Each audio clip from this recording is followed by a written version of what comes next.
ನಮಸ್ಕಾರ. ಹಿರಿಯರ ಕಿರಿಯರ ಜಗತ್ತು ಯೂಟ್ಯೂಬ್ ಚಾನಲ್ಗೆ ಸ್ವಾಗತ. BS ಗವಿಮಠ ಅವರು ಸಂಪಾದಿಸಿರುವ ಬೆಳಗಾವಿ ಒಂದು ಅಧ್ಯಯನ ಪುಸ್ತಕ ಬಿಡುಗಡೆ ಸಮಾರಂಭಕ್ಕೆ ನಾನು ಅಂದು ವಿಳಂಬವಾಗಿ ಹೋಗಿದ್ದಕ್ಕೆ ಕ್ಷಮೆಯನ್ನು ಕೋರುತ್ತೇನೆ. ಏಕೆಂದರೆ ಚಿತ್ರೀಕರಣ ಮಧ್ಯದಿಂದ ಪ್ರಾರಂಭಿಸಿದೆ. ಆದ ಕಾರಣ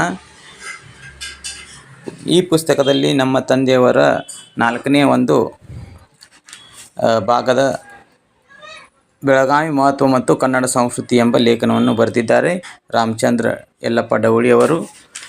ಹೀಗೆ ನಿಮ್ಮ ಪ್ರೋತ್ಸಾಹ ಸದಾಕಾಲ ಸಾಹಿತ್ಯದ ಮೇಲೆ ಇರಲಿ. ಬೆಳಗಾವಿ ಒಂದು ಅಧ್ಯಯನ ಪುಸ್ತಕವನ್ನು ಎಲ್ಲರೂ ಓದಿ ತಿಳಿದುಕೊಳ್ಳಬೇಕಾದ ಮಹತ್ವ ಬಹಳಷ್ಟಿದೆ ಎಂದು ಹೇಳುತ್ತಾ ಧನ್ಯವಾದಗಳು.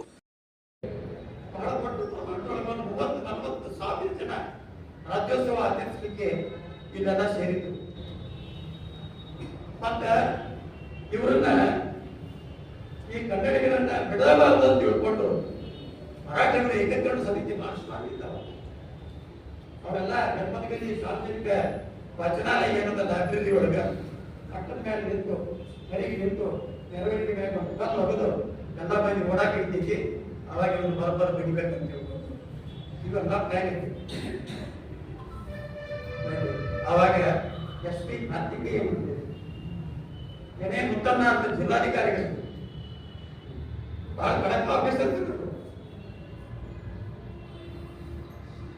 ಅವಾಗ ಇದೇನು ಇಲ್ಲಿಂದ ಚೆನ್ನಮ್ಮ ಸರ್ಕಲ್ ಕೆಳಗಿಳಿತು ಕನ್ನಡಿಗರ ಮೆರವಣಿಗೆ ಕಡೆ ಬಜಾರದಿಂದ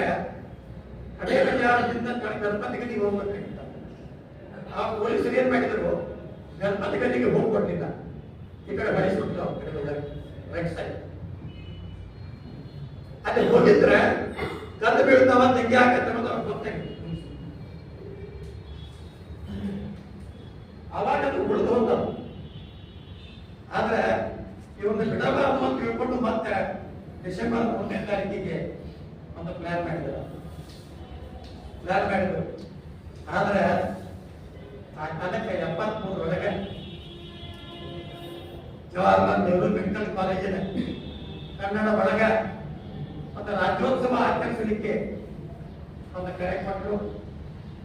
ಮತ್ತೆ ಎಲ್ಲರಿಗೂ ಸಾರ್ವಜನಿಕರಿಗೆ ರೂಪಕಗಳನ್ನು ತಗೊಂಡು ರಾಜ್ಯೋತ್ಸವ ಮೆರವಣಿಗೆಯೊಳಗೆ ಹಾಕಿಕೊಳ್ಳಿ ಅಂತ ಎಲ್ಲರಿಗೂ ಕರೆ ಕೊಟ್ಟರು. ಆ ಪ್ರಕಾರ ದೊಡ್ಡ ಸಾಕ್ಷಿ ಆಗಿದೆ. ಧಕ್ಕೆ ಆಗುವಂತ ಅವಾಗ ಇದರ ಪರಿಣಾಮ ಏನಾದ್ರು ಅಂದ್ರೆ ಇಡೀ ಕರ್ನಾಟಕ ಮಹಾರಾಷ್ಟ್ರ ತುಂಬಾ ಧಕ್ಕೆ ಆಯ್ತು. ಕನ್ನಡಿಗರ ಆಫೀಸ್ಗಳನ್ನು ಸುಟ್ಟು ಬೆಳಗಾವಿ ಜಿಲ್ಲಾ ತುಂಬೆಲ್ಲ ಧಕ್ಕೆ ಈ ರೀತಿ ಇಂಥದ್ರ ಒಳಗೆ ನದಿ ಕೊಟ್ಟ ತೆಗಿ ಎತ್ತಿ ಹೋರಾಟ ಮಾಡಿದವರು ಈ ಶಾಪೂರು ಬಡಗಾವ್ ಕಾಸ್ತಾಗ್ತಾರೆ. ಬೆಳಗಾವದವರು ಇದೇನದವ ಹೋರಾಟದಲ್ಲಿ ಒಂದು ಬರೇ ಏಕನಿ ಮೂಲಕ ಹೋರಾಟ, ಇನ್ನೊಂದು ಬೀದಿಗಿಳಿದು ಹೋರಾಟ ಮಾಡಿರುವಂತವರು ಮಾಡುವವರು ಈಗಲೂ ಇಲ್ಲ. ಬರೇ ಏಕನಿಂದ ಏನಾಗುವುದಿಲ್ಲ. ಆದ್ರೆ ಕನ್ನಡಿಗರಲ್ಲಿ ಒಂದು ಅಭಿಮಾನವನ್ನ ಹುಟ್ಟುವಂತ ಕೆಲಸ ಮಾಡುವುದು. ಕವಿ ಎಂಸರು ಒಂದು ಕಥೆ ಬರೆದರು, ಬಂಡಿಮೋ ಬಾಂಧವರೇ ಅಂತ ಹೇಳಿದ್ದಾರೆ. ರೋಮಾಂಚನ 1971 ಬೆಳಗಾವಿ ಜಿಲ್ಲಾ ಕನ್ನಡ ಸಾಹಿತ್ಯ ಸಮ್ಮೇಳನ ಆ ಕಾಲಕ್ಕೆ ಫಸ್ಟ್ ಟೈಮ್ ಅದನ್ನ ಆ ಕವನವನ್ನ ಮಾಡಿದ್ರು. ಬೆರ್ಕೆಯವರು 1940ರ ಕಾಲದೊಳಗೆ ಮರಾಠಿಗರ ಓಣಿಯೊಳಗೆ ಬೇಡಿಕೆ ಇದ್ದು ಅವರ ನಡುವೆ ಇದ್ದು ಬಚ್ಚೆಯು ಕನ್ನಡದಲ್ಲಿ ಸಾವಿರಾರು ಪುಸ್ತಕ ಬರೆದಿಲ್ಲ, ಒಂದ ಬರೆದು ಮುಚ್ಚಿನಂತ ಹಾಡುಗಳು.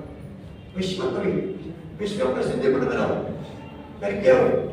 ಅಂದ್ರೆ ನಮಗೂ ಈ ಬೆಳಗಾವಿ ದಿನದಲ್ಲಿ ಕನ್ನಡದ ದೀಪವನ್ನು ಹಚ್ಚತಕ್ಕಂಥ ಸಾಮರ್ಥ್ಯ ಇದೆ. ಅದು ಅದರ ಅರ್ಥ. ಬಚ್ಚೆಯು ಕನ್ನಡದ ದೀಪ, ಕೆಪಾಸಿಟಿ. ಅದ್ಭುತವಾಗಿ ಅವರೆಲ್ಲ ಬಹಳ ಕಷ್ಟಪಟ್ಟರು. ದೊಡ್ಡ ತುರ್ಮುರಿ ಅವರ ಹೇಳಿದ್ದಕ್ಕಿಂತ ಇತಿಹಾಸ ಹೇಳ್ಬೋದು ಮಾತ್ರ ನನಗೆ ಅದನ್ನ ಕಟ್ ಮಾಡೋದು ಕಷ್ಟ ಇಲ್ಲ. ಅದನ್ನು ಮಾತಾಡ್ಬೋದು. ಆದ್ರೆ ಆತ್ಮೀಯರೇ, ಇವತ್ತಿನ ಈ ಕಾರ್ಯಕ್ರಮಕ್ಕೆ ನಾನು ಕೆಲವು ಹೆಸರು ಹೇಳಿಲ್ಲ. ಆದ್ರೆ ಬಹಳಷ್ಟು ನನ್ನ ಕಡೆ 75ರ ಬ್ಯಾಚ್ 85ರ ಬ್ಯಾಚ್ 95ರ ಬ್ಯಾಚ್ ಟ್ರೇಡಿಂಗ್ ಕಾಲೇಜ್ ವಿದ್ಯಾರ್ಥಿಗಳು ಅನೇಕರು ಎಲ್ಲರೂ ನೀವೇನು ಬಂದಿರಿ ನನಗೆ ಬಹಳ ಖುಷಿಯಾಗಿದೆ. ನಿಮಗೆಲ್ಲ ಇನ್ನೊಮ್ಮೆ ನಾನು ಸ್ವಾಗತ ಮಾಡ್ತೇನೆ. ನನಗಿನ್ನೂ ಸಾಕಷ್ಟು ಮಾತಾಡೋದಿದೆ, ಆದರೆ ನಿಮ್ಮ ಸಮಯ ಬಂದ ವ್ಯರ್ಥ ಮಾಡದೆ ನನ್ನ ಮಾತಿಗೆ ವಿರಾಮ ಹೇಳ್ತಾ ಇದ್ದೇನೆ. ಇನ್ನೊಮ್ಮೆ ವೇದಿಕೆಯಿಂದ ಎಲ್ಲ ಗಣ್ಯರು ನಮ್ಮ ಗುರುದೇವಿ ಸಹೋದರಿಯ ಬಗ್ಗೆ ಅವರ ಮಾತನ್ನು ಕೇಳಿದವರು ಬಹಳ ಜನ ಇದ್ದೇನೆ. ಅವ್ರು ಹೇಳ್ತಲ್ಲ ಇದಕ್ಕೆ ಅವ್ರ ಮಾತು ಹೇಳಿಲ್ಲ, ಅದು ಅವರಿಗೆ ಆದ್ರೆ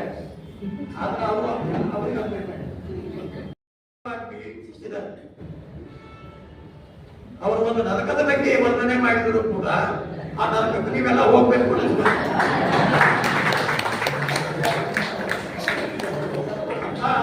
ಜಾನಪದ ವಿದ್ವಾಂಸ ನಾವು ರಾಷ್ಟ್ರ ಮಟ್ಟದೊಳಗೆ ಸಿ.ಎಂ. ಗೋಖಲೆ ಅವರ ಜೊತೆಗೆ ಇನ್ನೊಂದು ದೊಡ್ಡ ಹೆಸರಾದ ಡಾಕ್ಟರ್ ಸರ್ಜು ಡಾಕ್ಟರ್ ಅವರು ಛತ್ರಪತಿ ಶಿವಾಜಿ ಅವರ ಕೃತಿ ಮತ್ತು ರಾಣಿ ಚೆನ್ನಮ್ಮನ ಕೃತಿ ಇವೆರಡೂ ಕೃತಿಗಳನ್ನ ಓದುವುದರ ಜೊತೆಗೆ ನಾಡೋಜ ಡಾಕ್ಟರ್ ಪಾಟೀಲ್ ಉತ್ತಪ್ಪನವರ ಒಂದು ಜೀವನ ಚರಿತ್ರೆ ಅಥವಾ ಆತ್ಮಚರಿತ್ರೆಯನ್ನು ನಿರೂಪಕರಾಗಿ ಏನು ಸೃಷ್ಟಿ ಮಾಡ್ಯಾರ. ಈ 3 ಪುಸ್ತಕಗಳನ್ನು ಓದ್ರಿ, ನಿಮ್ಮ ಆಯುಷ್ ತುಂಬ ಸಮಾಧಾನವೇ ನೀವು ಸಮಯ ಕಳೆಯಬಹುದು. ಇಂಥ ಒಳ್ಳೊಳ್ಳೆಯ ಲೇಖಕರು, ಕವಿಗಳು, ಸಹೃದಯರು ಇವರೆಲ್ಲ ನಮ್ಮ ಬೆಳಗಾವಿ ಇದ್ದಾರೆ. ನಮ್ಮ ಭಾಗ್ಯದಲ್ಲಿ ಈ ಭಾಗ್ಯ ಬೇರೆ ಜಿಲ್ಲೆಯವರಿಗಿಲ್ಲ. ಜಿಲ್ಲೆಗೆ ಎಷ್ಟು ಜನ ಸಾಹಿತ್ಯಿಕ ಕಾರ್ಯಕ್ರಮಗಳಿಗೆ ಬೆಳಗಾವಿ ಒಳಗೆ ಬರ್ತೀರಿ, ಅಷ್ಟು ಬೆಂಗಳೂರಾಗೂ ಬರೋದಿಲ್ಲ, ಧಾರವಾಡಕ್ಕೂ ಬರೋದಿಲ್ಲ. ಆಮೇಲೆ ಸ್ಪಷ್ಟವಾಗಿ ನಾನು ಮುಗಿದ್ದೀನಿ. ಅದಕ್ಕೆ ಆತ್ಮೀಯರೇ, ಇಂಥ ಸಾಹಿತ್ಯಿಕ ಕಾರ್ಯಕ್ರಮಗಳಿಗೆ ಎಲ್ಲರೂ ಯಾರ ಮಾಡಲಿ ಬರ್ತು ಬರ್ರಿ, ಪ್ರೋತ್ಸಾಹ ಕೊಡ್ರಿ, ಏನು ಸಾಧ್ಯತೆ ಒಂದು ಸ್ವಲ್ಪ ಕೆಲಸ ಮಾಡಿ. ಆದರೆ ಕನ್ನಡದ ಸೊಲ್ಲು ಬೆಳಗಾವಿಯಲ್ಲಿ ಸದಾ ಕೇಳುತ್ತಿರಬೇಕು. ಕರ್ನಾಟಕದ ತುಂಬ ಬೆಳಗಾವಿ ಜನ ಯಾವಾಗಲೂ ಎಚ್ಚರದಾರೆ, ಯಾವಾಗಲೂ ಪ್ರಜ್ಞೆ ಇಟ್ಕೊಂಡು ಕೆಲಸ ಮಾಡ್ತಾರೆ ಅನ್ನಿಸ್ಬೇಕಲ್ಲ, ಅವ್ರಿಗೆ ಅನಿಸ್ಬೇಕು. ಹಂಗೆ ನಾವೆಲ್ಲ ವರ್ತಿಸೋಣ ಅಂತ. ಹಾಗೆ ಇಲ್ಲಿ ಬಳಗ ಅಷ್ಟು ಸಕ್ರಿಯವಾಗಿದೆ, ಪ್ರಜ್ಞಾವಂತರಾಗಿದ್ದಾರೆ. ಅದಕ್ಕೆ ಇನ್ನೊಮ್ಮೆ ಇದೆಲ್ಲರನ್ನು ನಾನು ಈ ಕಾರ್ಯಕ್ರಮಕ್ಕೆ ಹೃದಯಪೂರ್ವಕ ಸ್ವಾಗತ ಮಾಡಿ ನನ್ನ ಮಾತು ಮುಗಿಸ್ತೇನೆ. ಧನ್ಯವಾದಗಳು. ಶುಭ ದಿನ ಸರ್ವರಿಗೂ ಒಳಿತಾಗಲಿ. ಎಲ್ಲರಲ್ಲಿ ನೋಡೋಣ. ಸರ್ವೇ ಜನ ಸುಖಿನೋ ಭವಂತು.